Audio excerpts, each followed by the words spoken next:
Are you in the same boat you were in this time last year?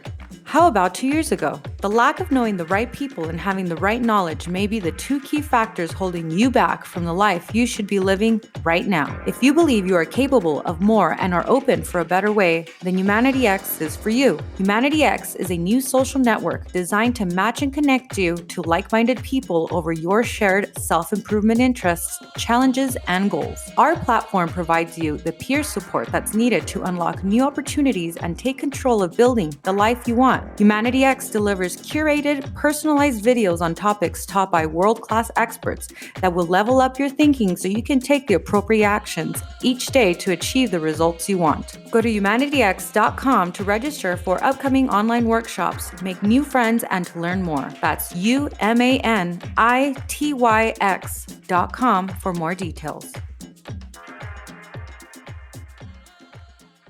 Welcome to the Learning from Legends podcast. I'm your host, Lou Kudek. My goal with this show is to introduce you to the people and ideas that will help you level up your perspective in life, both personally and professionally. You will learn how to improve your mindset, develop new skills, and what others are doing to overcome their challenges and ultimately succeed. Today's guest is a former bat boy with the Seattle Mariners, a digital nomad who's lived in countries all over the world.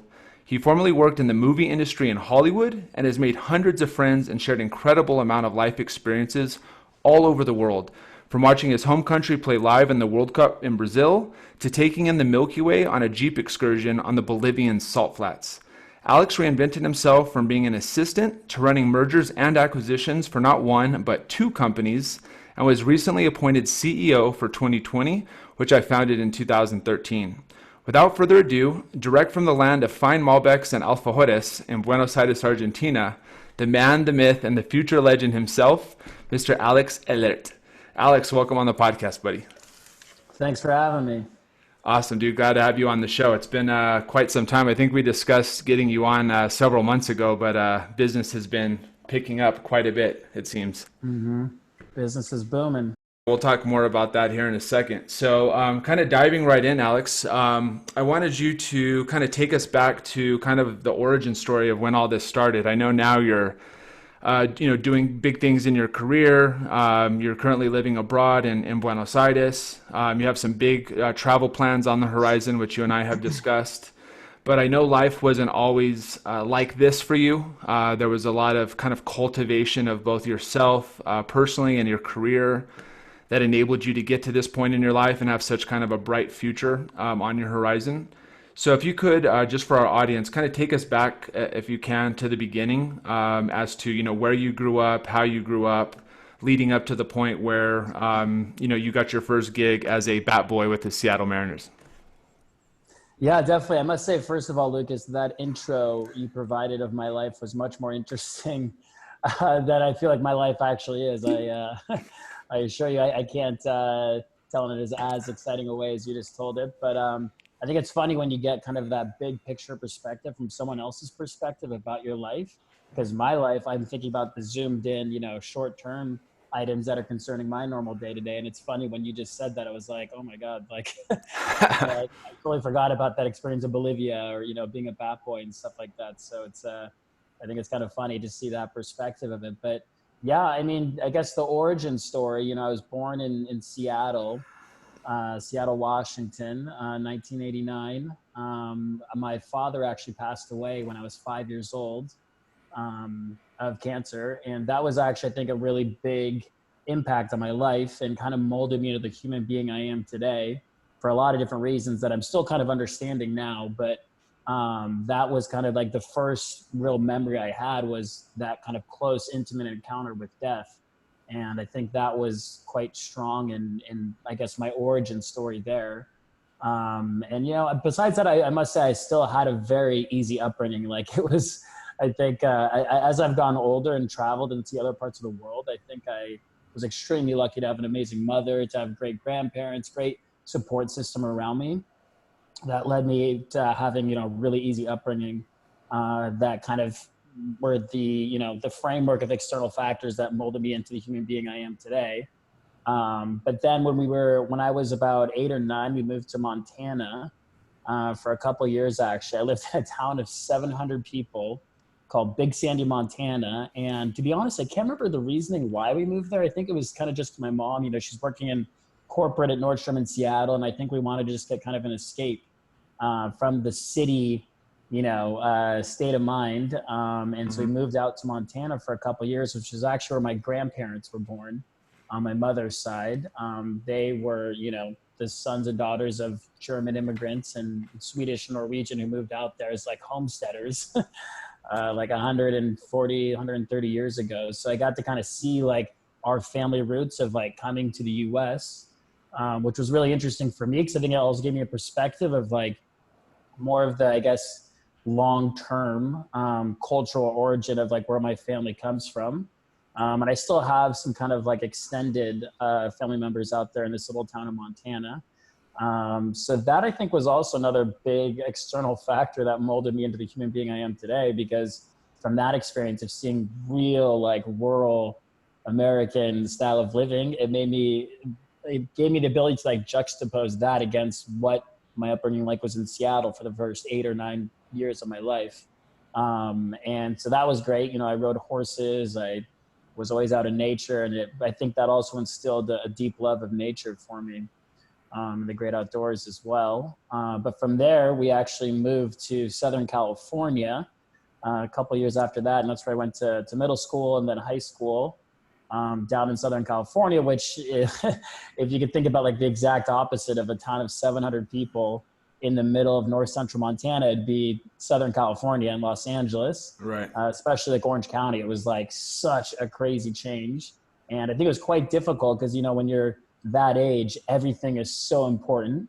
And so like, for example, I was on my high school baseball team and that was a major cause of stress for me because back then I really wanted to be like a Major League Baseball player. I grew up worshiping the Seattle Mariners, like Alex Rodriguez, Ken Griffey Jr. And if you would have asked me like at, I don't know, 13 or 14 years old, that was like my goal in life was to become a Major League Baseball player. And I was certain I was going to do it. And I couldn't imagine me doing anything else in my life.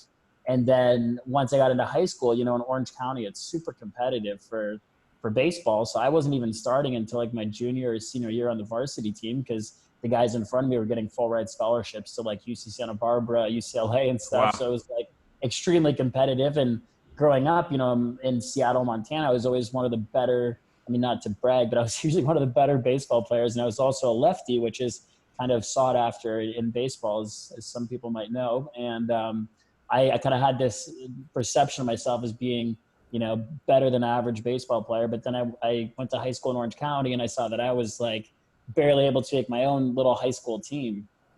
So that was in high school a major cause of stress for me. And I was, consumed with this. And it's really funny to look back in retrospect at my mindset of my life back then when I was in high school, because I was so concerned over this sport, like hitting a ball with a stick. Like it seems so juvenile and so ridiculous now. And I always try to like remind myself now when I'm getting frustrated about things now that I, at some point in the future, might look back at it and think like, what a silly thing to waste time and emotion over. When I look back at my high school self and like in my high school brain, I was like, this is the end of the world. I'm a junior and I'm not starting. How am I going to get into college and play baseball and then get to the major leagues? So I was so, See, it's the epicenter of your, I guess, worldview is baseball and your identity, right? That you've created for yourself around that sport or that subject. Yeah, definitely. And well, I will say I did actually make it to the major leagues, not as a baseball player, but as a bat boy. So instead of hitting the ball, I was picking up the bat that was being left by these Major League Baseball players. And that was, a position I got because we had a good family friend who worked for the Seattle Mariners since they'd been there from the beginning. He was actually my big brother from the Big Brothers Association because my mom kind of wanted me to have like more father figures around me growing up in Seattle. So he was a really big part of my life growing up and really valued like his impact on my life through my early years. And in addition to him, also my grandfathers were great father figures for me as well. So I think at the end of the day, I was really lucky that I had these other kind of male figures to look up to, to kind of like shape my, my upbringing. But because of my big brother that I had earlier in life, he was able to essentially orchestrate me getting a job being a bat boy for the Seattle Mariners, going through college. So that was kind of I think one of the main reasons why I ended up moving back to Seattle to go to University of Washington after finishing high school in California. At that point, I kind of, I'd kind of given up on my dreams of baseball, and I started to have other interests in life besides just being completely consumed with baseball. So then, I went to college, University of Washington in Seattle, and somewhere around that time, I don't really know if there was a specific event. I think a lot of times I've noticed like there's usually a series of events that shapes your thinking, and it's not like always one event that happens and you're like, oh, my life is totally different now. It was a life-changing event. It's usually kind of like a lot of stepping stones and building blocks that happen that maybe you're not even thinking about, that are kind of molding your thinking over time. And then before you know it, a year or two later, you're like, I want to go to Europe. Like, I don't want to be in the US forever. So that's when I started to look into studying abroad. And that's when my last quarter in school at University of Washington, after I'd finished all my business credits, I took my last 15 electable credits. They could be whatever credits I wanted them to be, to go study abroad in Barcelona. So I could take kind of like easier classes and not have to really stress too much about actually like getting good grades at that point, because I'd essentially graduated. I decided to get these, last credits. So it was like, I think it was a history of Spanish, like Catalan cinema in Barcelona. I couldn't tell you anything about Catalan cinema. I didn't learn much, but to be honest, it was more of a way to spend, 4 to 5 months living in Europe, because I'd never been to Europe. I'd been to Canada and Mexico, so never really outside of the bounds of North America. So when I got to Barcelona, that I think was one of the bigger life-changing events in my life once I got there, because I didn't know anyone there. It was all these other random students from the US, from Europe. We're all living in this big residencia in Barcelona. And the whole time, since I didn't really have a lot of stress with actually studying all the time, I had the ability every weekend to go travel. So I'd go to like Paris, go to Berlin, Rome, and like see all the different parts of Europe that I'd never seen before. And that was, huge into shaping my mindset of the world, because I saw all these different ways of living. Met all these amazing people, because I really got outside of my comfort zone, not knowing anyone when I went over there. And after overall, I think it was 6 months I was in Europe, I came back to the US, and I was just not interested in living in the US at all at that point, because I'd gotten a taste of European life, and I just, fell in love with not only the idea of traveling, but also the idea of just like having these new adventures in life that kind of reshape your thinking on the world. And so that was, I think, a huge event, studying abroad in Barcelona.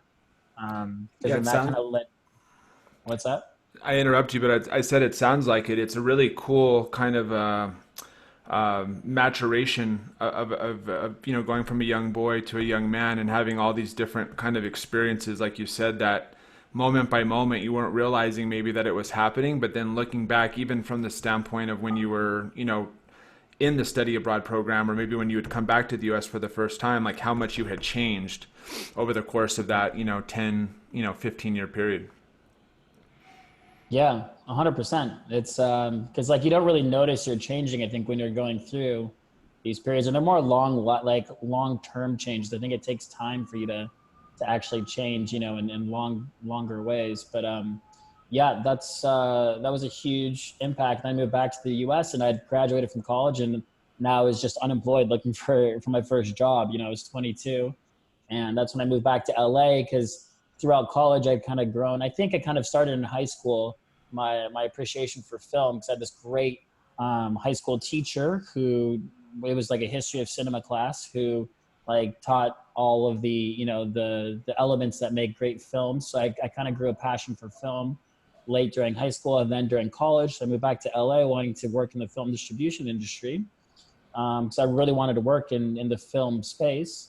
And, through some connections I had, I was able to get a couple of different jobs working for film distribution companies in LA. So I did that for about 2.5 years after college, living in LA. And I quickly realized that it was not all it was made out to be, just because, it's an extremely competitive industry. It's very cutthroat. People are willing to step on your feet to get ahead. And the actual, process of what I was doing was not as involved with the film side. It was more on the business side of film. Because I did study business administration in college, so I didn't really have the, film school acumen to really, work as a production assistant or something along those lines for a production house, for a film company. So that's why I got more involved in the business side. And I quickly realized that, I was working in environments that were extremely stressful. And, in one situation, my former boss was very difficult to deal with, which now looking back, it was actually kind of a blessing in disguise, because I learned how to deal with really difficult people in that process. But going through it, it was hell. It was really difficult to not be completely consumed by how stressful this former job was. And around that time, that's when I started thinking again back to Barcelona, and I was like, man, what am I doing wasting away my youth, driving an hour in the morning to work to get to the Paramount Studios lot, and then an hour and a half to get back home, because traffic in LA is always worse in the afternoons. And I'm spending, 50, 60 hours a week. I'm not really earning that much money. A lot of times I'm having to work, on Sunday nights to prepare for the next morning in the office. And I'm just like, life is way too short to be allocating this much time to sitting in a car in traffic and going to a job that I really don't like, with a boss that's extremely stressful. And so during that time, I was started to think about, maybe I should just get out of this really American kind of corporate work grind, and just go to Brazil and teach English and be there for the World Cup. And yeah, so I'll stop you right there before we dive into the next kind of chapter. Do you have any advice, Alex, having gone through that experience? I can imagine there's a lot of people that would be watching this episode that might find themselves in a similar point in their career, where maybe they're, in a job or working for somebody or with a company that doesn't really kind of align with maybe who they are and the direction they want to go in the future. It may just be kind of a means to an end, just to help them pay the bills, or, a transitionary period as they look for the next best thing. Looking back on that experience, in the film industry, what advice would you give to somebody who's kind of feeling stuck in some ways, and is kind of making this kind of assessment over their own life, and they're in the commute, and they're not really, they don't really see a pathway into a long, durable, financially abundant career in what they're doing? What would you say to that person? Ooh, that's a great question. I think the advice oftentimes has to be very circumstantial, based on their current, set of variables, like what their job is like. How much of a financial safety net they have as well. Because one thing I realized in my circumstance, at that point I didn't really have any savings, but worst comes to worst, if I go to Brazil and I start teaching English for a couple months, don't really make much money, but I have that experience, and then things kind of fizzle out, I always have my mother. I can go back home. And at that point I was 24 years old. That's the last thing I want to do in the world. I love my mom, but just because of the social norms we have in the US, being a 24-year-old, even, it sounds ridiculous now for me to say this, but being a 24-year-old living at home is such a taboo thing. But even with that, I had that safety net in place. So I realized I might as well take a risk here, because worst comes to worst, the baseline is going home with my mother, which I actually wouldn't mind that much, because she, she's a great mother. I really love her, and she makes amazing dinners. She does the laundry. So it's it'd be an easy. But you could rebound. You could recover from that circumstance. Yeah, totally. Worst case. Worst comes to worst, I go back home and recalibrate and figure out something else, and I can go back to working another very corporate job. It doesn't work out, but I don't know. I think maybe just word of advice is, I guess, don't be afraid to step outside of your comfort zone, because it often seems scary beforehand, because the unknown is a terrifying concept, I think, for humans. But I think it's actually kind of an illusion, the fear of the unknown, because really it's when you actually break down the sequence of events, it's not that scary if you actually really unpack it. If you just think about Brazil, it could be so scary over there, I have no idea what I'm getting into, but then you actually just do it, you actually find it's actually not that hard once you just take that first step. And did you yourself, looking back, did you feel that sense of fear, when you were deciding to go study abroad in Spain, or maybe that sense of fear when you were I don't know, in tryouts in baseball, in high school, or that sense of fear when you were, thinking about maybe going to Brazil? Do you remember you feeling those same feelings, and what did you use yourself to kind of overcome it? Did you have any sort of, I guess, mentor, or, was it just perspective of knowing, like, in a worst case scenario, I'll just go back home with mom? Yeah, I mean, that's a really interesting question because I'm trying to think back. And I mean, for Barcelona, I wasn't really afraid because I was, I had kind of structure around it, like I had school I was going to, everything was kind of paved out for me. Hmm. And it's something that I wanted to do anyway. So I was really looking forward to that. Maybe like in terms of Brazil, that was kind of a big step forward just because I didn't know anyone in Brazil. I mean, I really took a leap of faith there. And it was basically because so what happened is I was working in LA and I ended up talking to one of my former bosses at an internship I did when I was in college. I went to Puerto Rico just for a couple months, and my boss there happened to be Brazilian. So what happened is during that time, I started talking to my former boss about good places to go in Brazil because I'm interested in teaching English there. And she was the one who said, well, actually, we're looking for someone to come back and fill your previous role that you did when you were an intern. If you're interested in coming back, we can do that. I can get you a visa to come to Brazil for Wow. 6 months. And the thing is, she was in Porto Alegre in the south of Brazil. So I went there for a week or two. And Porto Alegre is a nice town, but I was really drawn to go to somewhere like Rio de Janeiro, which is much more exciting, much more beautiful. But the thing is, I didn't know anyone there in Rio de Janeiro. I knew absolutely no one. So, I ended up going to Rio for 6 months, working remotely. And the first couple of months, honestly, were super lonely because I had this idea in my mind of like, oh, I'm going to go to Rio, I'm going to be on the beach every day. Like, I'm just going to meet people, whatever. And then when I actually went there, it actually became terrifying because then I realized, like, I don't really know anyone here. Like, who am I going to hang out with, and go out with on the weekends or whatever, and, And I meet assume you didn't people. speak Portuguese, right, at this time? I didn't speak a lick of Portuguese. And yeah, I just went there because Rio de Janeiro looked like an amazing place. And I had this idea in my mind, which when I got there, it turned out to be very different. I mean, it's still a beautiful place, one of my favorite cities in the world, but I didn't really factor in the idea that I just didn't know anyone. Right. So really was, I think actually for me, another big kind of building block moment in my life, because it actually, I think was another kind of blessing in disguise because through those first couple of months when I didn't really know anyone there, I spent a lot of time by myself, just reading a lot and having almost kind of like a really good, I guess, therapeutic escape to just really be alone with my thoughts. And that's around the time when I started doing a lot more reading and like trying to learn more. Self-introspection or... Yeah, like stuff like that. And I've kind of continued along that path since that moment. And it kind of made me realize, like, I started to break down like what my loneliness was when I was living in Brazil. And I realized like a lot of that has to do with kind of your like sense of community and your family, like having these like things around you, I think are very instinctual desires that have been kind of hardwired into our brain as a result of just millions of years of evolution, Hmm. creating this human brain that we have now.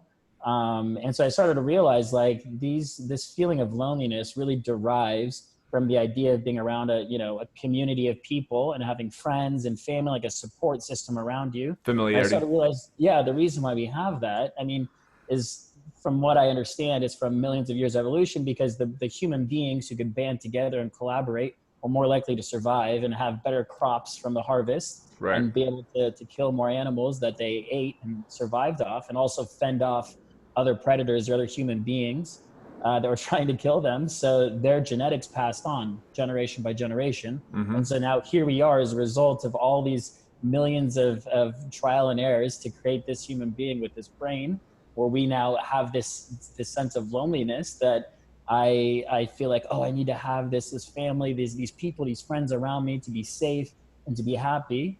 But really these are all just kind of chemical reactions in our brain. And I've kind of realized I could more or less kind of supersede or like get around these feelings by just understanding that this is the biological chemistry, the makeup of my brain, that's leading me to feel this like negative emotion. And I Hmm. can realize that and I can do my, try my hardest to not have to let that affect my day and move on, knowing that that's something that I can have some type of control over. And I think it's really hard to actually do that, to really maintain control over your emotions, Hmm. especially like these really deep-seated kind of reptilian instinctual thoughts that we all that are Really, validated by culture and religion and, yeah, your mom and exactly. dad and this whole thing. Yeah. Yeah.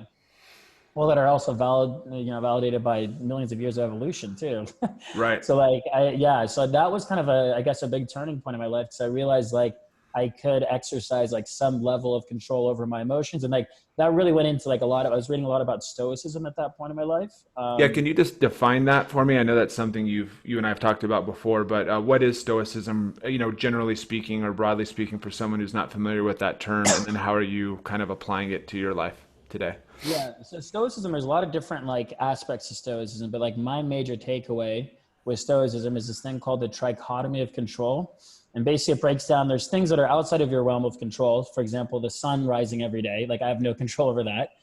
There's things I have some control over, but not complete control over. So for example, maybe like honing my skills, playing tennis or something, like I can do my best to increase my ability to play tennis, but that doesn't necessarily mean I'm going to win a match. Roger Federer, for example, because he's just way better than I am. So that's a situation. That's a second level where you have some control, but not complete control over like the who wins a tennis match. And then The there's the outcome. third. Yeah. Yeah, exactly. There's a third part of it, which is basically your things that are within your realm of control. So like how you choose to react to something, like some external event that happens to you in your life, how you choose to build your character as a human being. These are things that you can control. So the main idea, the main tenet of Stoicism is that you should just concern yourself over things you have complete control over, and not worry about things that are external. And now this is like really easy to say this from like a philosophical sense, but to like actually live your life along this, I think is very difficult. And I'm still struggling with it quite a bit to like actually try to live by this ideology. Hmm. I think it takes a lot of time to get to a point where you can like really not let external factors bother you. Is there a way But that you can, or that you personally practice, kind of reminding yourself or rekindling this way of approaching life on a daily or weekly basis? Is there a book that you recommend? I don't know, some sort of other resource or maybe a daily practice that you deploy that's kind of helping you keep this kind of in the background, even in your subconscious as you navigate yourself through life. yeah, so I mean, I think one of the best books I've read is called Meditations by Marcus Aurelius. It's quite famous. That's a great, I guess, deeper read on it, because the thing is, it was written uh, by a Roman emperor 2,000 years ago, and he actually wrote it in Greek because Greek was the language of like the aristocratic class of the Romans, and then it was translated back into Latin and then translated to like 19th century English. And so it's not the most exciting or easily accessible read to start with. So I would go with something that's more present day, more modern. There's a couple of great books. I mean, one's called A Guide to the Good Life by William Irvine, which is Okay. really kind of just taking a lot of the core aspects of Stoicism and uh, writing it at more of like a 21st century mindset. So one of the best books I've read on Stoicism for sure. And do you have a daily And I think one practice of the more that easily I guess, that you digestible. kind of go through to, I cut you off, I apologize, but do you have a daily practice that you No, do no worries. in terms of kind of checking yourself and your ability to be stoic in the way you're approaching your day? Yeah, so usually, I mean, the way I start my day is I usually start my day by reading a book that's maybe more of like a personal development book or something that really makes me like think analytically to get those gears going in my brain. That's, I guess, how I kind of try to keep my more analytical brain thinking throughout the day. And then at nighttime, I read more of like a pleasure read, maybe about some historical figure. But every morning, I try to start my day thinking in this mindset, more maybe like a stoic mindset, to start my day. And then as the day goes along, of course, it starts to fade over time because you get so caught up in more short-term things and kind of distractions. So I think it is very difficult to maintain, but Even with your to-do that's, list, right? I mean, you could apply yeah. this concept of stoicism to like, I've been given this allotment of time, this 24-hour period of time, so to speak, carve out, let's say, 8 hours for sleeping. What am I Mhm. going to do with myself during this time, right? And that's part of that element of stoicism that you have to decipher what, in fact, you can control within, this time allotment, and what are some things that maybe you're codependent on, like maybe the person you're speaking to that is on the other side of the table, like in a sales dynamic where you have business partners or colleagues. And so it's a more of a collaborative effort where you can bring something to the table, but it's not entirely up to you or entirely in your control. And then of course there's things like it just raining that day, even though you had planned to go to the park for a walk, and maybe that's not going to happen anymore, right? Because it's storming outside, right? So, do you find yourself as well, like when you're doing, do you yourself do a daily kind of to-do list or priority list? Yeah, I mean, I have more of like a, business-centric, like work-centric to-do list, but then I do have kind of a list in the morning of big picture ideas to try to remind myself of more of the stoic mentality, and also of also just the mentality of like how ridiculous the world is we live in. Just from a sense of like, we're on a piece of rock, like flying through space. We're on a big ball of fire, and like living in a city, I feel like we always forget that. And I think it's important to kind of try to maintain this big picture mentality, because so many times like I've caught myself getting in these like habitual mindsets where I just, I don't really, I get too stuck into this like one train of thought, which I think a lot of times can be a little bit harmful. And I think it's so beneficial for me, at least, to remember like how absurd it is that human beings and like our worlds or even exist. And we should just be happy that we even have this, it's from a cosmic and even a historical perspective. I think it's pretty amazing that human beings are here, and it's something that we take for granted so much. And I think it's something we can't even really fully comprehend and understand, like how lucky this human experience is. So I try to like start my day with like that mentality as much as I can. But like I said, I mean, throughout the day, it always wears off because you get distracted by things, and right, you get in the trenches, work, and and you get into like really short-term thinking. I think it's almost impossible to maintain that throughout your whole day. But you can make a concerted effort to try to remind yourself, throughout the day, like don't take everything too seriously. I think is there a balance, I guess, that you would recommend, based on your life experience up until this point, from your perspective, that people adopt in terms of, macro and micro thinking? I have my own kind of take on this, which I'd be, happy to share. But do you think it's healthy where, in certain instances of your life, to be able to get super micro and tactical, and then also, have that kind of broader perspective, whether it be through traveling or through reading, or through relationships, or just through maybe even meditation, just kind of having that ability to like disconnect and be aware of this kind of matrix that we're all living in, and that it's not in fact like a complete reality. It's like a version of reality, or a manufactured part of reality, but where there's other realities existing outside of this bubble that we think is in some ways, or some of us think is kind of everything or all inclusive, and we totally forget about like you mentioned, we're literally floating in the vastness of space, kind of clinging to a rock, and just lucky to be as a species still alive and able to have all these experiences, like all these luxuries that we have that even our own fellow human beings didn't have even 100 years ago, right? Like things like internet and electricity and things of that nature. Are you in the same boat you were in this time last year? How about 2 years ago? The lack of knowing the right people and having the right knowledge may be the two key factors holding you back from the life you should be living right now. If you believe you are capable of more and are open to a better way, then Humanity X is for you. Humanity X is a new social network designed to match and connect you to like-minded people over your shared self-improvement interests, challenges, and goals. Our platform provides you the peer support that's needed to unlock new opportunities and take control of building the life you want. Humanity X delivers curated, personalized videos on topics taught by world-class experts that will level up your thinking so you can take the appropriate actions each day to achieve the results you want. Go to humanityx.com to register for upcoming online workshops, make new friends, and to learn more. That's humanityx.com for more details. I think it depends. I think there's certain circumstances, if you have the ability to travel, if you work remotely, if you can orchestrate that type of environment, then absolutely you should be traveling as much as possible. Because I think every time you travel, especially to a new place, and especially traveling by yourself, it changes you so much as a human being. It makes you, I think, much more open to new experiences. It makes you a lot more confident, a lot more okay with just being by yourself, which I think a lot of people are terrified of. And I think that is extremely beneficial to maintain kind of the big picture thinking as well. Because you see all these different ways of living and you realize that maybe the type of environment you were kind of getting, stuck in or whatever before is not necessarily the only pathway to living life.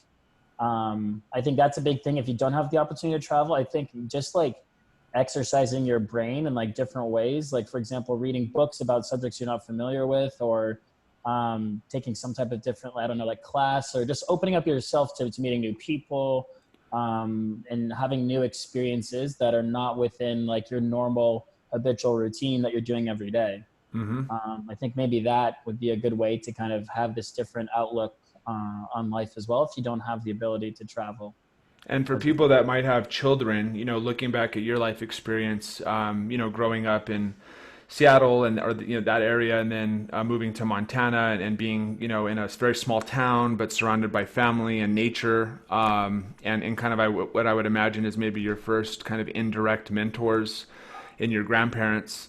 But then moving to, California and then getting the chance to study abroad. I mean, those are a lot of, I think, kind of foundational life experiences that really, shaped you, as you mentioned.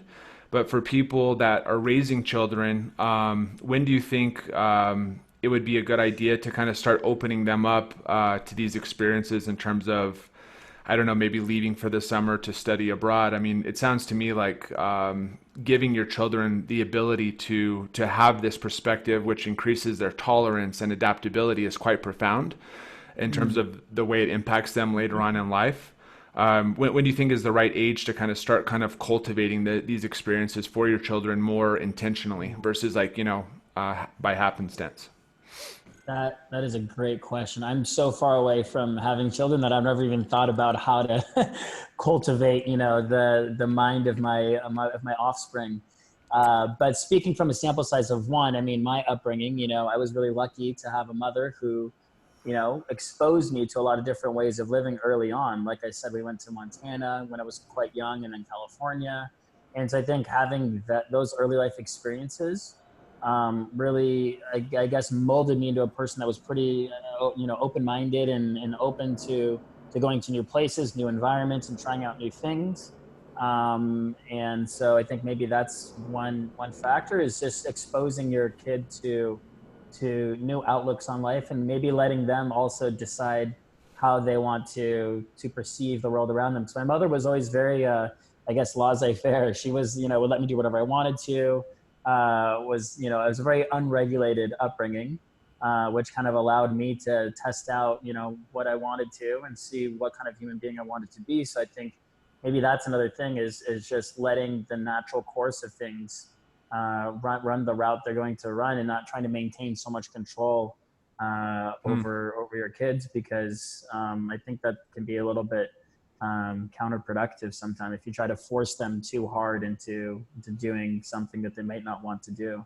Right. Good point. So I guess fast forwarding from after your initial kind of corporate experience, going back to when you started with like Quantic Mind as an example, you obviously spent a few years, living abroad, working abroad in Buenos Aires, and developing yourself professionally. You and I met in Argentina during that time, I think when you were with Aperture, correct? Mm-hmm.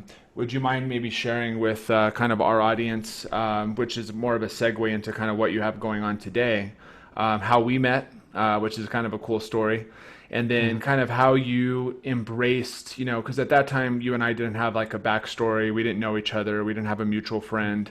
So you were once again taking a pretty bold leap, I would say, in terms of your career, because there's a thousand options that you could have taken at that point in life, or just remain, I guess, in the same position you were currently in, to some respect, even if with a different company.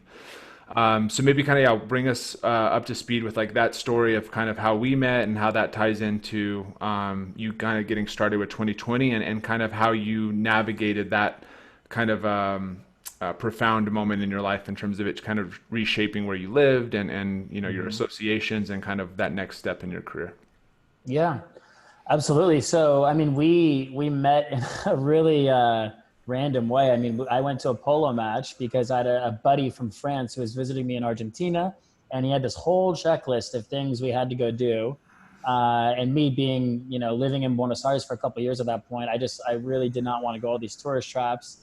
And he was really pressing me hard to go to this polo match. And I just kept telling him, like, dude, it's going to be so boring. Like, it's going to be a waste of time, man. Let's go do something else, something more chill, something more enjoyable than sitting and watching horses on a big field hit a ball around. And he was really upset with me and kept pushing me to do this. I went in there kicking and screaming into the polo. Was that your first polo match? Yeah, it was my only polo match I've ever been to in my life. Okay. Yeah. Yeah. So, I remember we kind of just bumped into you guys. We were the only ones in the beer tent, indulging in some adult beverages. Because to be completely frank, the match was actually quite boring. The match of the polo, like, I was very unimpressed. So we decided after 30 minutes of watching these horses run around to go to the beer tent and have some beers, because it was a gorgeous day, I remember. Yep. And I ended up meeting you and Carla. I think we were the only ones in this little like bar tent area, because everyone else was actually watching the polo match. And I think the funny thing is, and being an expat living abroad, especially in a place like Argentina, it's really easy to spot the other foreigners. Right. And I saw you guys like, oh, they're American for sure. Let's go strike up a conversation. And I mean, to be honest, I don't remember what we started talking about, but I think we really hit it off from day one. And at that point, I'd been living in Argentina for a couple of years at that point. I think about 2 years. So I had a pretty good network of friends in Argentina. So I started inviting you to social events with us. Yep. There we just became good buddies. And at that point in my life, I was kind of I was in kind of one of those windows where I was really open to a new opportunity career-wise. So I've been working for this tech company in Argentina, and I mean, it was nice. It was a job, but like, it wasn't super fulfilling. And at that point, I'd been living in Argentina for long enough, and I was thinking like, maybe it's time to go back to the US, because at that point, I think it'd been about 5 years I was living, Wow. in Europe and then South America. And so I was like, I think it's time to go back to the US, get a better paying job in the US, more focus on a long-term career or whatever. And at that point, I was like starting to look into coding boot camps, and I was teaching myself HTML, CSS, and JavaScript and stuff like that to kind of have something else that was more fulfilling career-wise than my job was at that point. Yep. So I think I happened to meet you in a really opportune time in my life when I was ready to take just a big risk because if it failed, then I could just go back home and do what I was kind of planning on doing anyway. So I was kind of in a perfect position to jump onto your guys' team once you gave me that offer. And, the first couple of months, things just took off, I think, a lot better than everyone expected. And now here we are 2 years later, and we're still moving along. It's really funny how life can take these crazy turns. Yeah. But, just 2.5 years ago, I'd have no idea that this is what I was doing. And it kind of made me realize that it doesn't make as much sense to invest so much time into planning 5 years in the future, because there's going to be so many unforeseen events that come your way at some point that you have no idea about. Right. And are you going to be cognizant enough to like recognize them, right? Because how many opportunities have you and I both probably passed up in our life, either intentionally or just circumstantially, or maybe we didn't even know that was an opportunity and we just kind of overlooked it, right? So I would have to assume that this is just representative, you and I meeting in Buenos Aires in the way in which we met, which is very kind of organically. It wasn't like you were on a job or a career website, right? And I had put out a posting, I wasn't even thinking in that context when we met, right? So I was just meeting you as another, fellow expat that was, in Buenos Aires at the time. But I think that's a testament, though, to you developing yourself in a way that you were willing to take quote unquote risks and put yourself in new opportunities and be open to new, ideas, and not, necessarily getting so locked in on this is, what I'm doing next. I think in some instances in life, having that focus and determination is really imperative and really important and can serve you quite well. But then in other instances, imagine you had, come up with an idea of, let's say, moving back home and getting a corporate job in Seattle. Like, life still probably would have turned out very well for you. But just you giving yourself the ability to put all the options on the table and kind of go with whatever maybe intellectually or intuitively felt right at that time, and not being so not restricting yourself to just like a certain idea that maybe somebody had implanted in your head or you had planted in your head maybe 3 months or 6 months prior. So, that's obviously led to a drastic change in your life. I think how many places have you lived since you started, I guess, full time with 2020? I mean, longer than a month. Brazil, Mexico, Argentina, the US, UK, You visited Portugal. Ireland right? Yeah, Serbia. I lived there for a month. Yeah, never thought I'd spend a month there. Like honestly, a lot of times I will forget about my life living in a place for a month or two, and I'll just remember it out of norm. Like, oh yeah, that time I was in In Croatia. Serbia. Sorry. Yeah, Serbia. What was I doing in Serbia? Like, Would completely you ridiculous. recommend people visit Serbia? Like, is it a Uh, place worth visiting? it depends on what you enjoy in life. I mean, I went there because I was with actually the same buddy that I was with when I met you, my French buddy Kevin, Yeah. uh, because he also works remotely. So we went to Croatia for a couple of weeks. Then we went to Montenegro through Bosnia. And when I was in Montenegro with my buddy, he had to go back to France, back to Paris. And at that point, I didn't really have anything set in stone. And we happened to meet these two brothers, Darko and Boris, at this kind of like festival in Montenegro on the beach. And they were super cool guys. And they lived in Belgrade. I'm like, dude, you got to come to Belgrade, man. It's an amazing city. And I looked into Airbnbs and I was like, wow, it's actually a super cheap city as well. So I could just set up shop there for like a month and just after that, I'll continue along my way. And yeah, so I just went there for a month, only knowing these two brothers. And it was, I mean, Belgrade's a nice city, but I don't know if I'd go back there for a whole month, to be completely honest. Mm-hmm. It has its advantages and its limitations, but sorry, It was a going life from experience, another life experience under your belt. So that's actually a great segue into kind of the nomadic component of your life. I know people that are listening to this or watching this may either be nomadic or just kind of starting off on that journey in their life, or maybe have thought of one day, working abroad, and it just seems like this really like, uncommon, maybe challenging or frightful experience of just going to a country without knowing anybody, even though, or despite the fact that they might really love traveling and culture and trying new foods and getting new experiences, because maybe they weren't, brought up in an environment that was able to provide them those experiences. So, are there any myths you would say, Alex, that maybe false notions or perceptions that people have that have never lived abroad or worked remotely, that they have on you, that you've maybe experienced even with like family or maybe friends you grew up with, that know you're kind of the gist of your lifestyle, and you kind of feel like a little bit of a weird energy or vibe with like, oh, he's a nomad or a gypsy, or that he's not taking his career seriously, this sort of thing.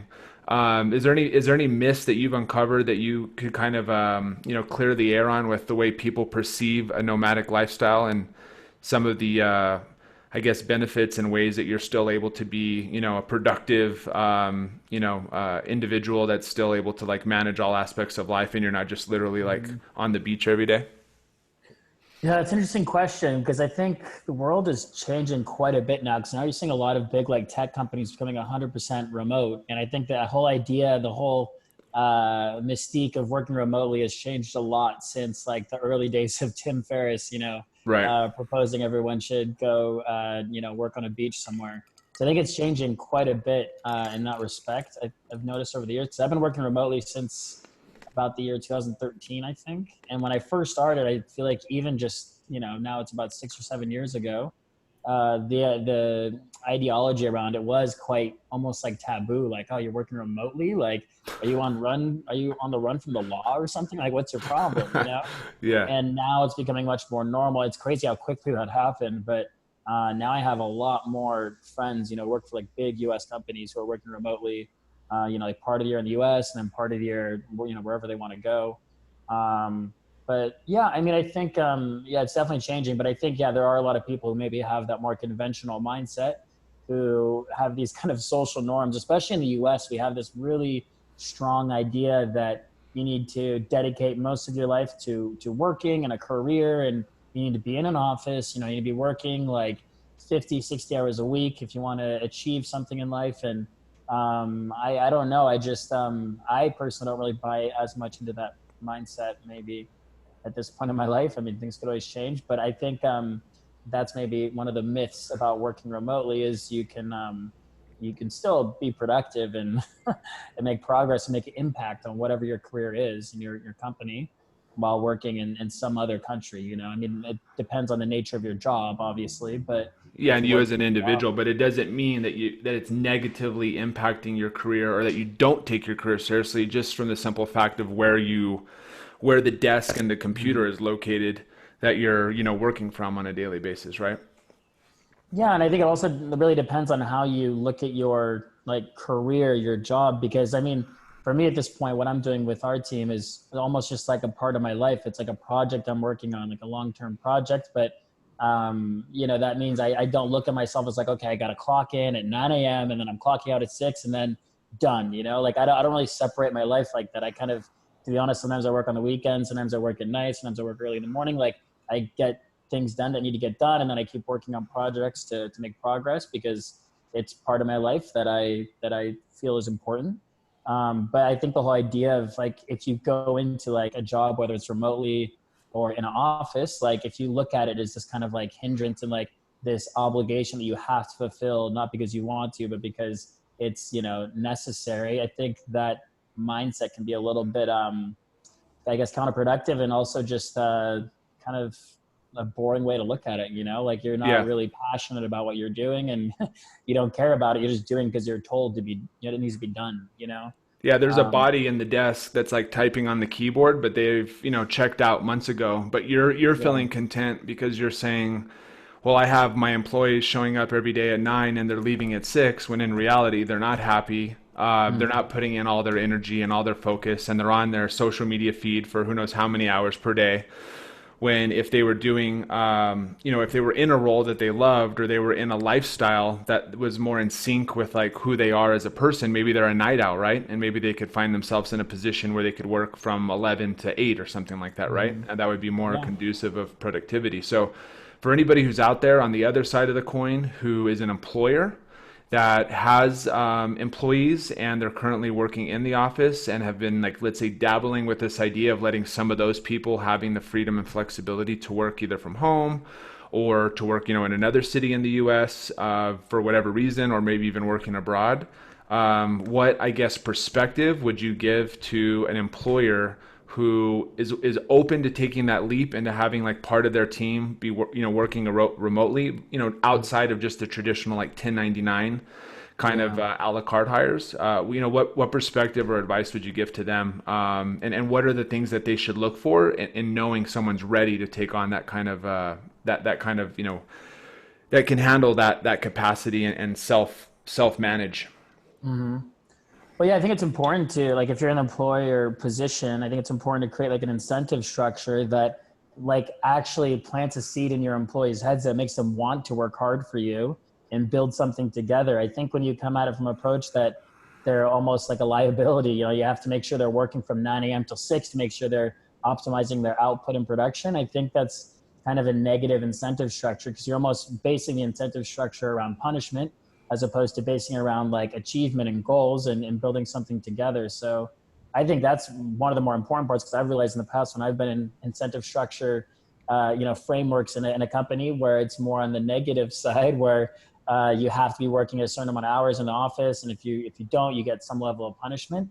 I've never been incentivized to actually do a great job in those. I'm doing it just to get by. Whereas, you know, in other positions where I've been more incentivized to help a company grow and feel like I'm making an impact on the company, I'm usually doing a lot better work and doing it much more efficiently because I'm actually having more fun at what I'm doing and I'm more passionate about it as opposed to being afraid of the boss, you know, punishing us for leaving at 5:30 on a Friday or something. You know, I Yeah, think that looking over your whole shoulder, right? idea is, yeah, I think it's quite archaic.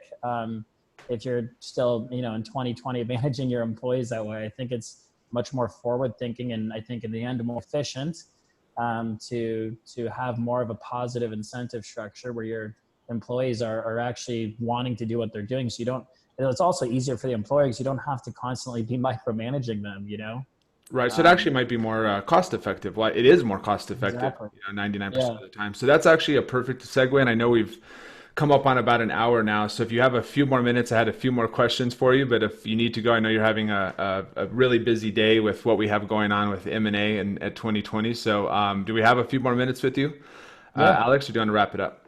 No, let's keep going.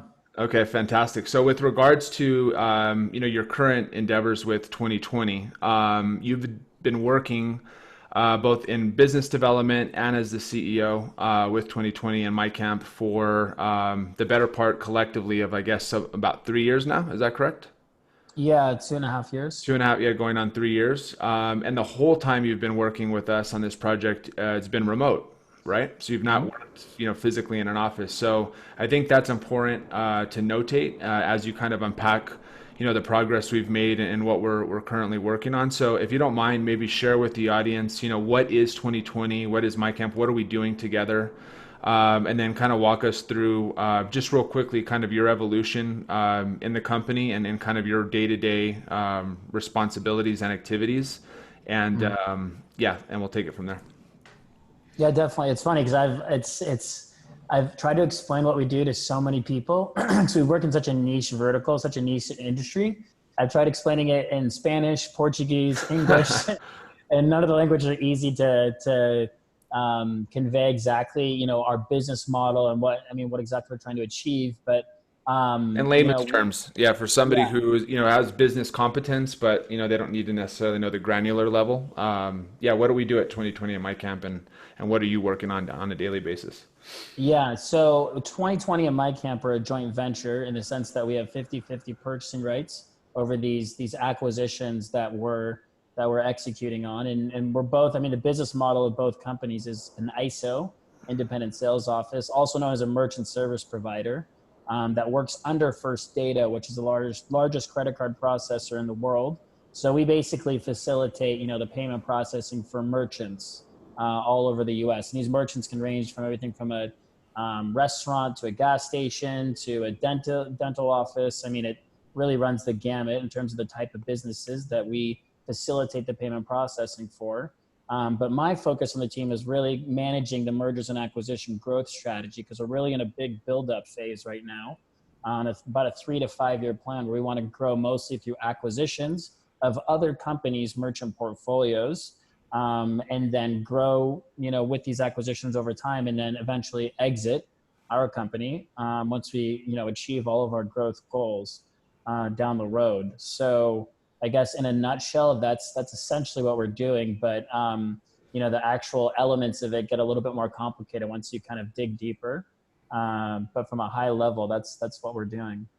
Yeah, thank you for sharing that. And how many accounts, just for the record, collectively are we currently managing as a group? Yes. So as our joint venture is concerned, we're at about 18,000 merchants under management at this moment. Mm-hmm. And We it's spread have out all over.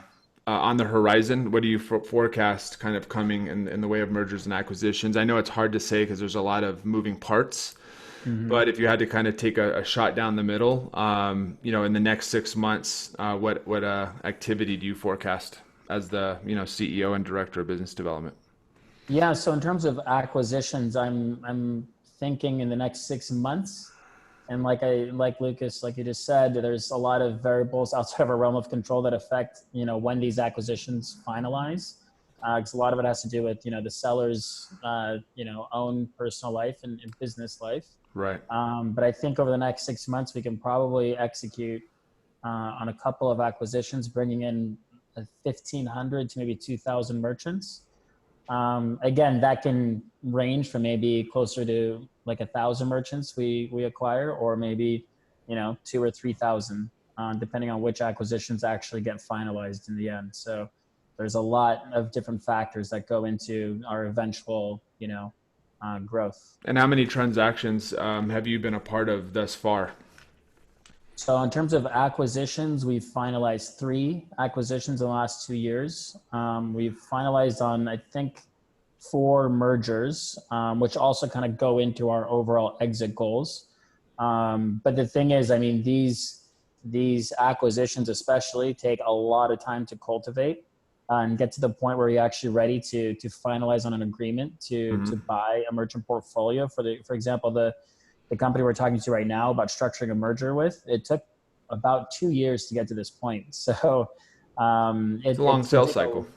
It's extremely long, and it takes a lot of twists and turns. And the thing is, we've been planting a lot of seeds with a lot of companies that they probably will come to fruition and bear fruit, maybe in the next couple of years.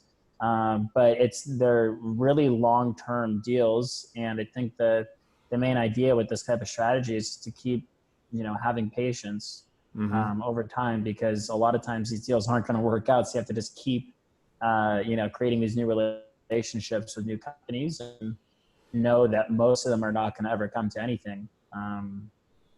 Is there a couple of takeaways that, most people, I don't know if you've experienced this long of a sales cycle or this kind of dynamic of a sale. I know you've had, kind of sales positions in the past, but is there any like profound, maybe 1 to 3 takeaways that you could give to people from your experience having completed, 7 M&A transactions since you've become, I guess, head of business development and the CEO? That they could, implement maybe in their business, or if they have a team of people that are doing sales or they themselves are doing sales, in terms of, anything from like how you organize your day to the follow-up process to, marketing or advertising tactics, like just anything that you would say, absolutely, like these are imperative if you want to have a strong, strong product, a strong offering, a strong value proposition, and be able to manage that process, appropriately. If somebody was to like step into your role, what would be some of that initial advice you would give them? Yeah, I would say, just given the nature of what I'm doing, I think the most important aspect of the responsibilities I have is to make sure that I'm creating a foundation of trust to build upon with these people, because in many cases, they've been building up their business for maybe 20, 25 years. And now they're just talking to this new person and forming a relationship with. And you have to really get to know them as a human being and create a level of trust, not only for them to trust you, but also you have to understand, their background to make sure that you trust them. Because when you're coming to the table with a couple $1 million of your investors' money, you want to make sure that it's going to be a good investment and that it's going to be worthwhile. So it's not just, our side convincing them to sell to us, but it's also just as important to make sure that they're, someone that we are going to be interested in doing business with. So I think in terms of just by the nature of what I'm doing, that's maybe one of the more important parts of the business. So there's an emotional intelligence element involved. Would you agree in your ability to kind of like read through the lines and not just look at the dollars and the cents, but also detect kind of the personality and the character of the person on, I wouldn't even say on the other side of the table, but the person that you're speaking with and building a relationship with, and there's a sense of like mutual trust and I guess camaraderie in some sense, professional camaraderie that needs to take place, and synergy that needs to be built, because it is quite dependent on both parties working on this together. It's not up to, like you said, it's not just them saying, yes, and then the whole transaction just takes place. There's a lot involved on both fronts. Yeah, no, I think so. That's, I think, one layer of it is having that personal trust between both parties, from coming from both sides, but building upon the human element. I think it's also important to a certain level of analytical balance to that, because at the same time you want to get to the bottom of it and make sure that this is actually going to be a partnership that's going to actually work for us. And if it's not, then you have to be able to adjust accordingly when needed. And also I think it's very important to, especially in the business, in any type of business you're doing, to remove all of the emotional attachments. So maybe a lot of times, like in the beginning of a relationship with these companies, they might say something that's like slightly offensive to you, or something that you don't really personally agree with, that you might react, like you might feel like they're calling you out on your, knowledge or something like that. But I think it's important to always detach yourself from these knee-jerk emotions and kind of look at, the opportunity from a more analytical standpoint. I think that's a big area as well, because a lot of times I've started these, conversations with these new companies, and at first they can be a little bit standoffish and to be honest, quite condescending. Okay. But you have to kind of remove your feelings from it and just think about it like you're kind of almost an arbiter, like you're a third party who's objectively looking at this, and you're just trying to determine and get to the bottom of if there could be a business opportunity for us to partner and help each other get what each one of us are looking for. I think that's a pretty important part of, especially like in an M&A partnership, because especially when you're making an offer on someone's business they've been building up for 20 years, just by the natural mechanisms of that, they're going to think that their business is way more valuable than you are when you're uncovering all these different potholes, Great point. There's a bit of delusion there, right? Or maybe some cognitive bias. Exactly. Yeah. So you also have to be very careful to keep that in mind, And how did you learn M&A, Alex? Not to cut you off. You had no M&A background, correct? When you started doing M&A, and you had no background in payments either. No, none. So for me, that's extremely profound. I mean, yes, you had some, prior experience working at other companies, and there was some other maybe crossover elements that have played into you, building upon like maybe a bit of a sales background, and so forth. But that I just find that really remarkable, man. I have to be honest. I have to give respect or credit where credit's due. I think your ability to step into a new industry in a level of performing like business functions to the degree of participating in mergers and acquisitions and leading that charge, both on from the partnership perspective with us in my camp, but then also working with like the diligence team and customer service and tech support and ISO support and the seller themselves, and then now even taking over my prominent role, or my primary role, which is investor relations, right? You've taken over a good chunk of that as well in terms of facilitating those conversations and addressing questions, etc. So I don't know if that's something that you were innately born with, like a talent that has just been like cultivated over time, or if that's something that you kind of just taught yourself through a lot of hard work and a lot of like mirroring and a lot of sitting in calls with like myself and Mike in the early days. But I have to compliment you on that, because you've done a phenomenal job of leading this charge, and we've done really well as a team despite a lot of the obstacles and setbacks and challenges that are just inherent in what we're doing. But is there any kind of, I guess, advice or tips or suggestions you could give to somebody who's like literally been in the same industry for a few months or years now, and they're open or looking for possibly jumping into something entirely new? Like, what did you do in the early days to kind of morph yourself into being a novice all the way into being like a a legitimate professional, and doing so on a daily basis with so much confidence, and having the ability to have the full trust of your team? If you can go back to that moment of like taking the leap, what is it that somebody would need to cultivate and have in order to do that in their life, in their career?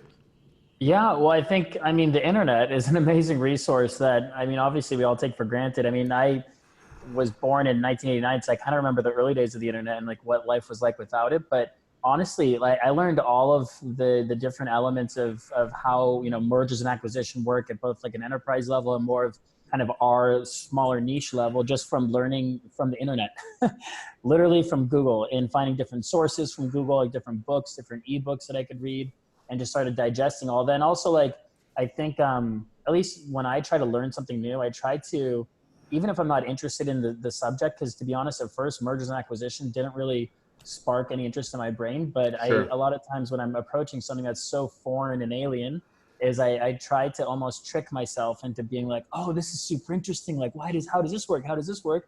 And then really peeling back all the different layers of how something really works. And I think once you get some traction on that, there's like this instinctual satisfaction you get from learning. There's like this kind of this happiness that I get, at least whenever I learn something new, that I'm like, wow, that's interesting. Progress. Yeah. And it kind of was built upon these little progressional stepping stones that over time, now I'm here 2 years later and we made a lot of progress. But, at the beginning, I think it was just a lot of reading and a lot of short-term progress that kind of built up over time. And now here we are. And I think maybe it's also important to not get too distressed if you're not progressing by leaps and bounds, and just remember that change often takes a lot of time and a lot of gradual progress that's built upon these kind of easy wins or like early victories that you can kind of build upon over time. So I think that one, I think also just like being, I guess, curious as possible you can about other things in life, and starting to learn more about, how things work, I've always found that kind of interesting to learn, new ways of living, new things in the business world, new things in science, learn something new about a historical figure. Like I've always found that quite interesting. But yeah, I mean, in terms of the M&A stuff, yeah, it was all through the internet, payment processing world. I learned all that through the internet. Yeah. Reading blogs of like different editors of ours, like just finding any kind of industry articles I could, also listening in on like all of the executives of our team. Like a lot of times we'd be in meetings, they'd say all this stuff. I had no idea what they were talking about. So I'd just be frantically writing notes. And then after the call, I'd like start Googling all this stuff. Yep. And then under these notes, I'd be creating bullet points of what each word meant. But I think that for me is the most important part of learning is being really organized and keeping notes, because I have a terrible memory. So everything I'm listening to, I'm always writing down notes so I can revisit them later. So I think that was, I think maybe one of the more important parts of my learning of this new industry and of this, new type of strategy of growing by mergers and acquisition, was to just write a whole bunch of notes. I love that, dude. Yeah, I think your level of attention, like your attentiveness in everything you were doing in those early days, not only utilizing the obvious resources, like you mentioned, like the internet, but also when being on a phone call, instead of just kind of listening in and then hoping that your, subconscious mind would capture some of the more important elements of that call, but proactively like being there with your Google Doc or your notepad and like jotting down words that you don't understand the definitions to, and then doing that extra legwork to really start like harnessing and adapting those terms like into your vocabulary and your vernacular, so that even if you in fact were using words that you didn't quite fully understand, their profoundness or what they meant, it was just kind of like building upon your competency and allowing you to ask better questions and take on more responsibility, right? Which you've done quite well. And I would have to agree, within my own personal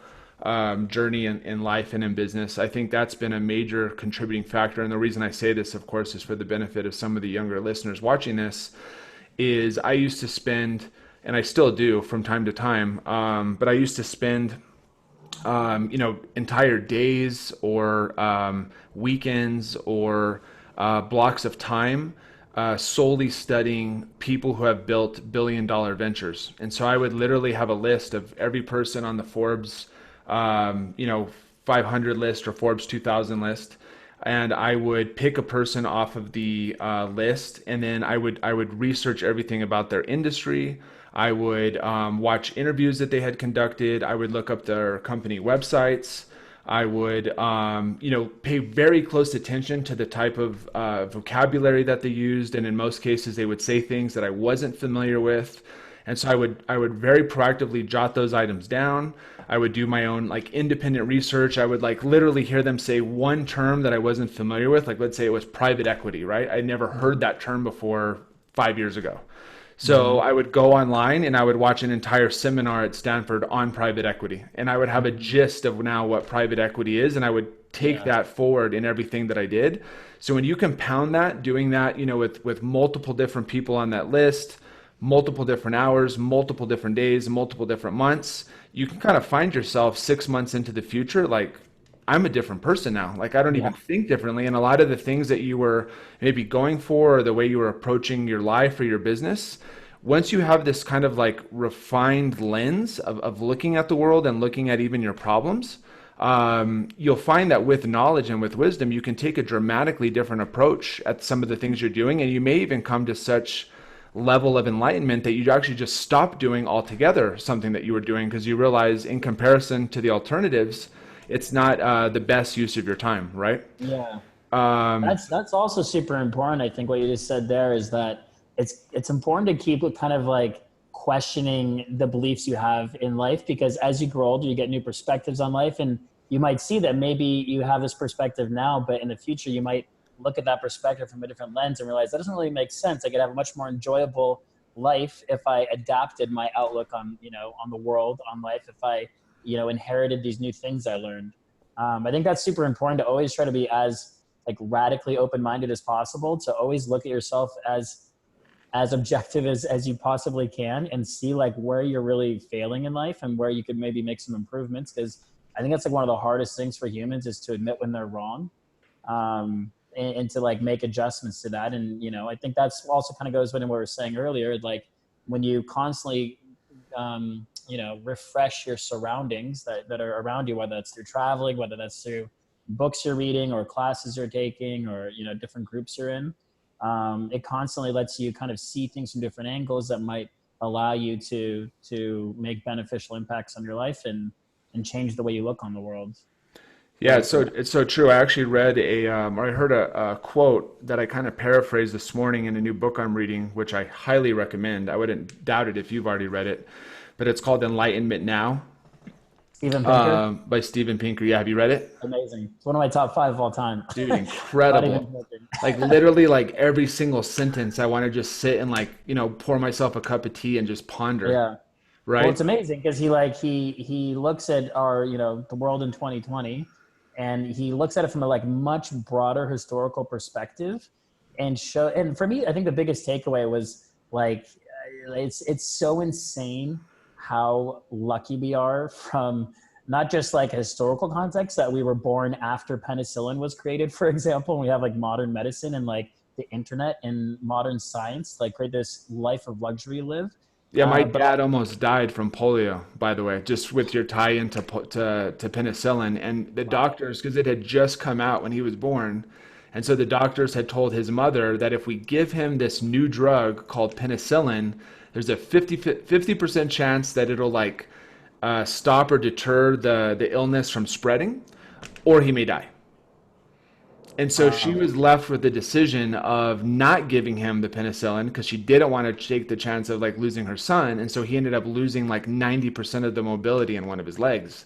But these are things that you and I, just by the simple fact that we were born like later than 1975, we didn't have to deal with, right? yeah, Had we contracted, polio at an early age, or it was yeah, eradicated by that time. yeah, it's ridiculous because like, and we take it for granted so much. And I think it's almost impossible not to take it for granted, because we were born with like a different baseline where we didn't have to worry about polio growing up, but like our parents and grandparents maybe did, so they had a different baseline to start this human experience from. Whereas we were lucky we didn't have to deal with that. But also on the flip side of that, I've after reading books like Enlightenment Now, like with that same mindset of the big picture perspective, it really makes me I think it made me see like a lot of people go through this life that we're living in 2020 and have such a short-sighted focus on like the issues and problems they're having, and then maybe like they're discouraged because they think like, oh, the world's coming to an end, because for political reasons or whatever, and they're getting so distraught over these like trivial concerns that if you were living in medieval Europe, you'd be like looking at us like we're idiots, like we're complaining about this stuff, like you're Yeah, complaining you about have flying birds that can take you from one side of the world to the other, called yeah. airplanes. Like, what the hell is that? I think about that every time I get in an airplane. I'm like, how is this working? This is a giant metal tube that they're just like blasting off the ground. Like, what is happening? And we complain when we go to the airport about having to wait in line, or if our flight is delayed by a couple hours, and we're sitting there thinking like this is the huge, like a huge inconvenience. And I think it's Right. also Or kind the of, internet's down, right? The internet's slow right now, yeah. or at this coffee shop. And it's almost like kind of disrespectful of our ancestors who struggled for thousands of years to get us to this point where we live like in such a easy like cupcake lifestyle, when they struggled with this stuff for thousands of years, and now we're sitting here complaining about it. It's kind of insane when you really think about all the human lives that were a massive struggle, that they had to get through these tough times, and now here we are, and we're complaining about an hour-long delay on our flight.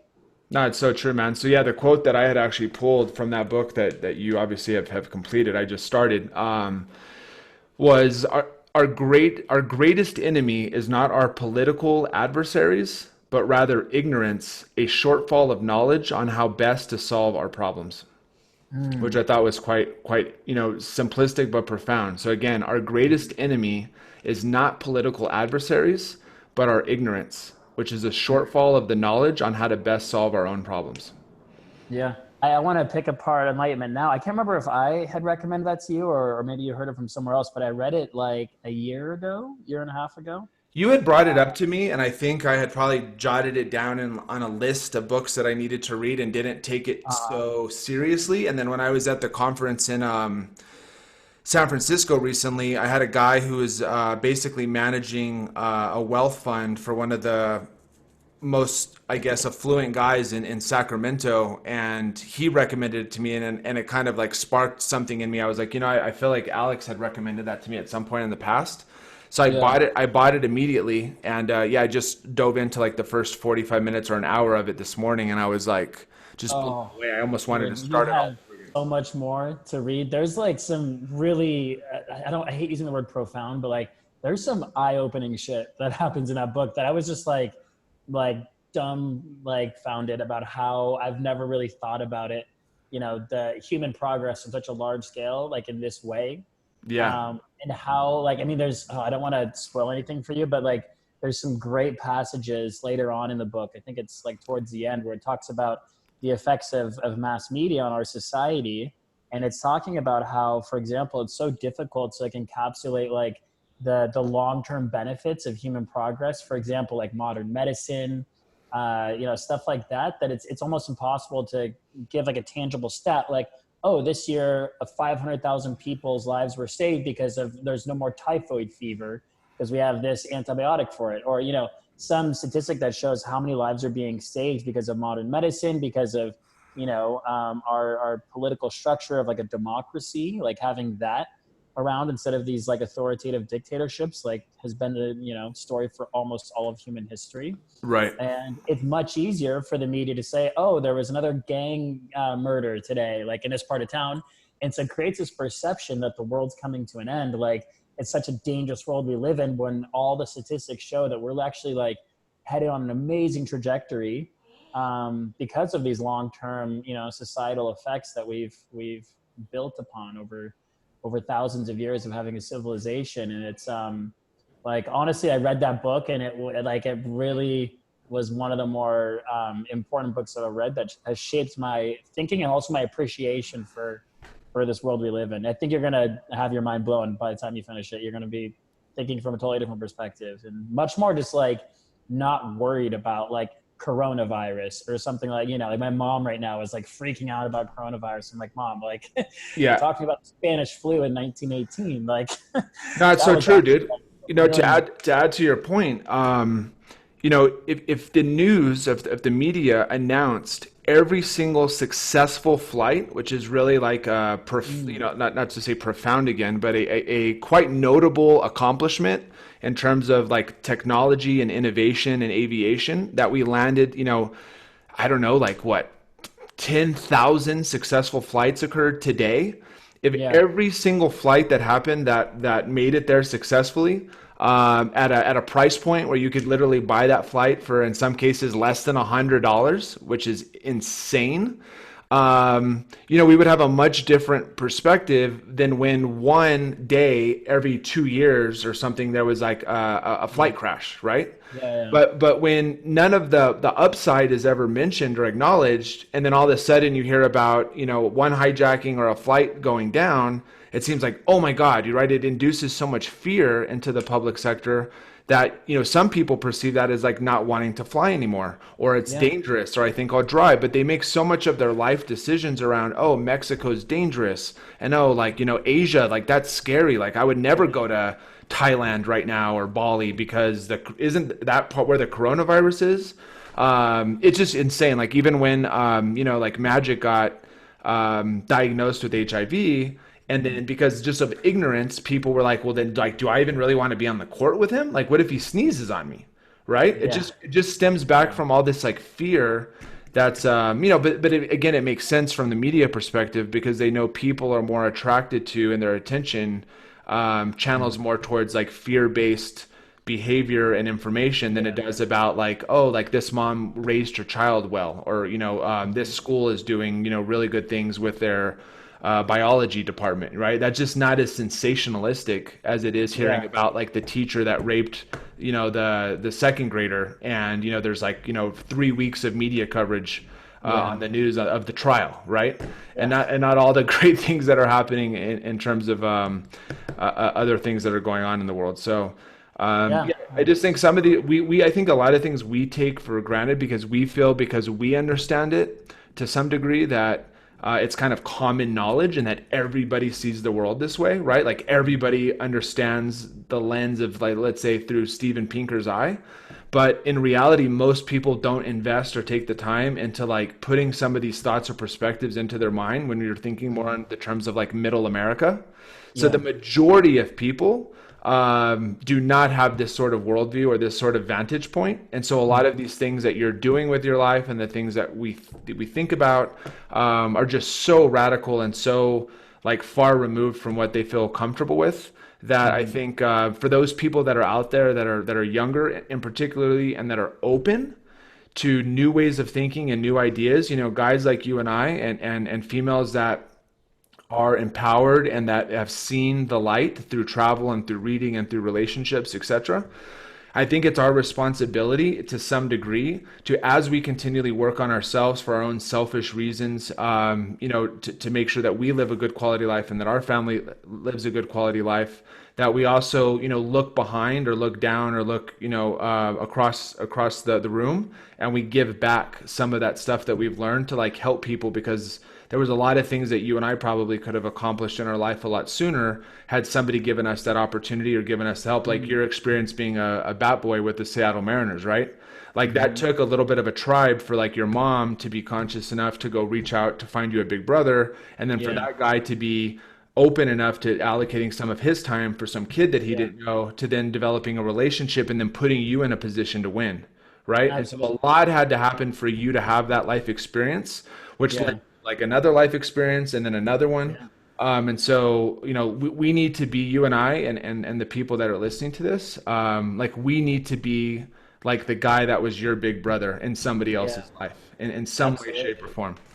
I agree. And that's like another thing I've kind of thought about as I've like learned things from different perspectives. And I see the majority of people around me, like at least in the US, have this kind of ideology that's so like stuck in this like habitual mindset that it kind of concerns me. That was kind of one of the issues in enlightenment now that Steven Pinker brought up, is because we have this perception of the world is like crumbling around us, it makes us more aggressive and try to change the model, like the modes of organization that humans have, whether it's a capitalistic economy or, like a democracy. Like he was saying, that's kind of what's been driving all these populist movements, is a lot of people are really afraid of this world we're living in.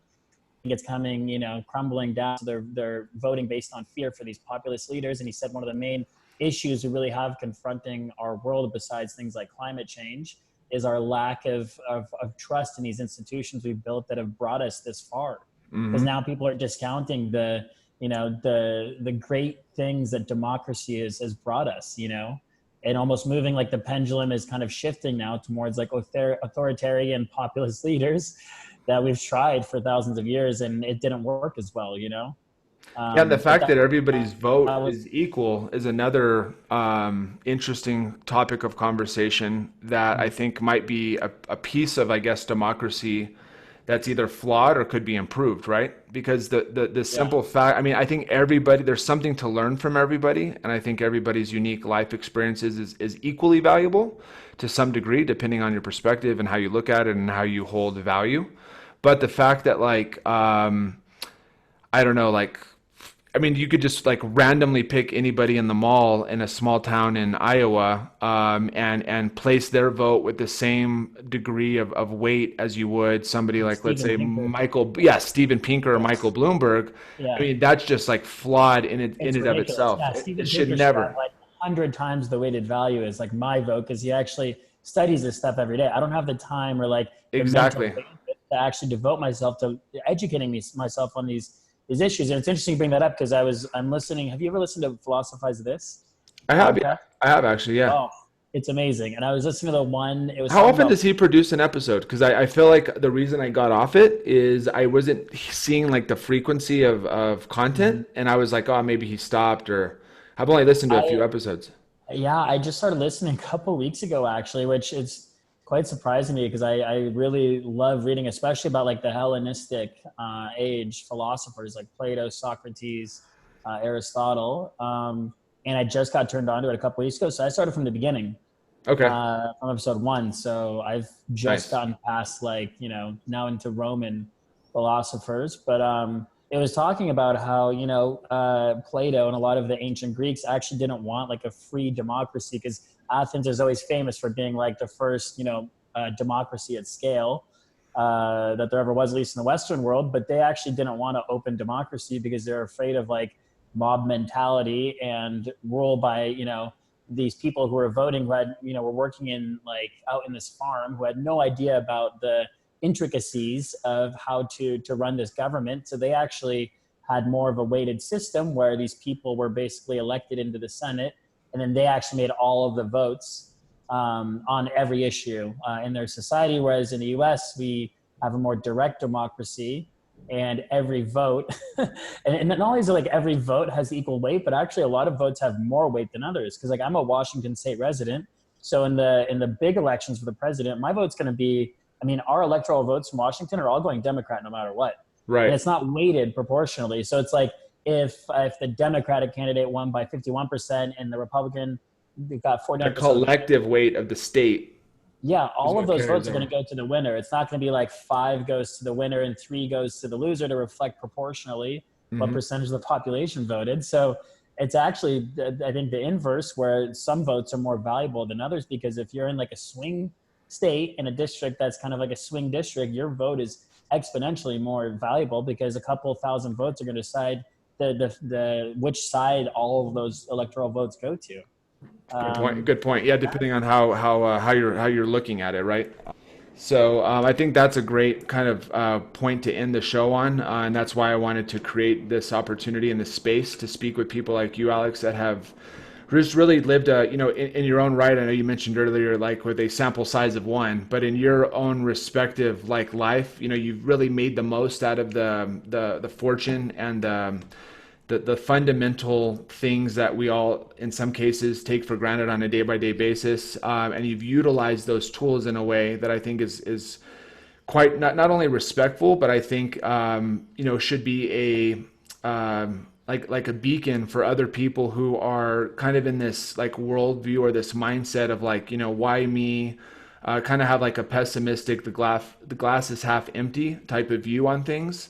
And you're a shining example of how you can literally take your current present day life, and just with a simple shift of like your mindset and your willingness to be open and your willingness to learn and stay curious and put in the work and be patient and put in the time, and believe and take risk, all the things we kind of highlighted on and covered briefly here on today's call, is quite profound, right? I mean, now you're literally, the CEO of a company that's, in the next few years, very possibly going to exit for hundreds of millions of dollars. In the interim, you've traveled to, I don't know, like almost a dozen countries, and you've lived out all these life experiences without having to defer your life while you're building this career, which I think is really hard for some people to fathom that have never done this themselves. And so I hope that you are, and you are for me at least, an inspiration in a large degree, as to what's possible and what can be done. And I have a tremendous amount of respect for you, and I foresee a ton of great things coming in your future, both with working with 2020 and working together and beyond. And so I'm really excited to just kind of see where life takes you on all the other different chapters of your life. And I'm very proud to be your friend, dude, and your colleague and your comrade. And yeah, I'm just looking forward to having you on the show again someday, maybe in a couple of years when you're, at the next, chapter of your life. So thank you very much for being on the show, man. I think our audience will get quite a bit of value from it. Yeah, no, thank you. Thank you for having me. Absolutely, man. I'll let you go. Have a good one. Take care. Have a good one. Take it easy. Bye.